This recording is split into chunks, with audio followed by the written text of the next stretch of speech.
Good afternoon, I've got something extra for you this week. Halo Infinite campaign performance readings for the GPD Win-Max Ryzen. I know it's 6 months late, but as sad as it is to say, last week was the first time I actually sat down and had enough time between reviews to go through the entire campaign.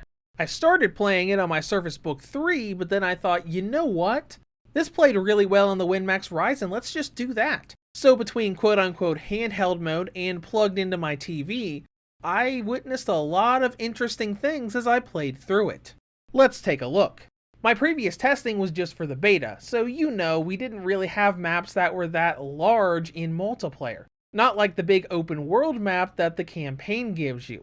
But before that, we'll go over the settings real quick. They're pretty much the same as when we did the testing before.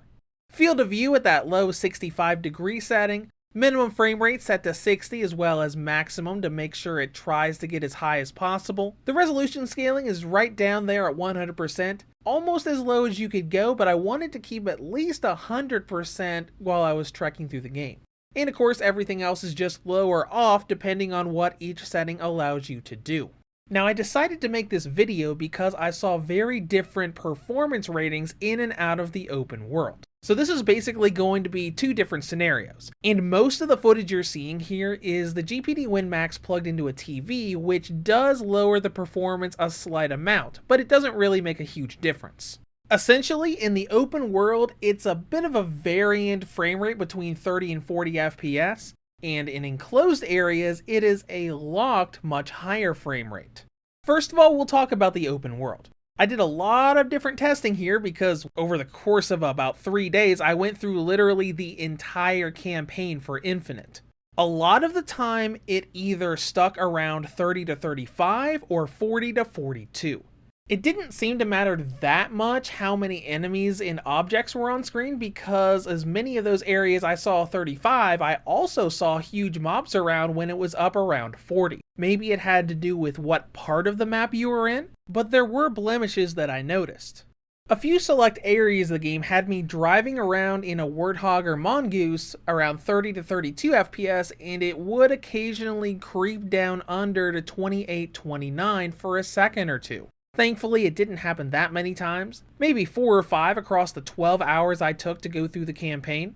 But it is worth noting, and just FYI, this happened a lot more to me when I started the campaign and my AMD graphics driver was not updated. So if you have the GPD Win-Max Ryzen, make sure you update that before you play Halo.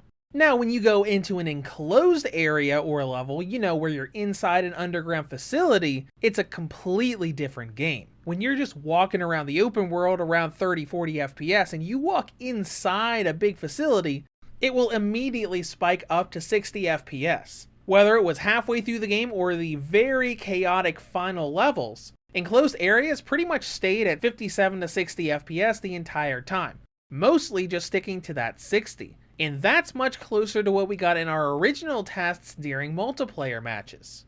And that's pretty much all I've got for you today. I was just playing through the Halo campaign, noticed these things, and thought, you know, I said I was going to stream or do some content on the campaign when it came out, and I never did. Now, some Halo fans might not like 30 to 40 FPS on the open world, but at least it's better than the horrible graphical glitch the GPD Win-Max 2021 Intel variant gets. And besides, it's Halo Infinite that you can take on the go.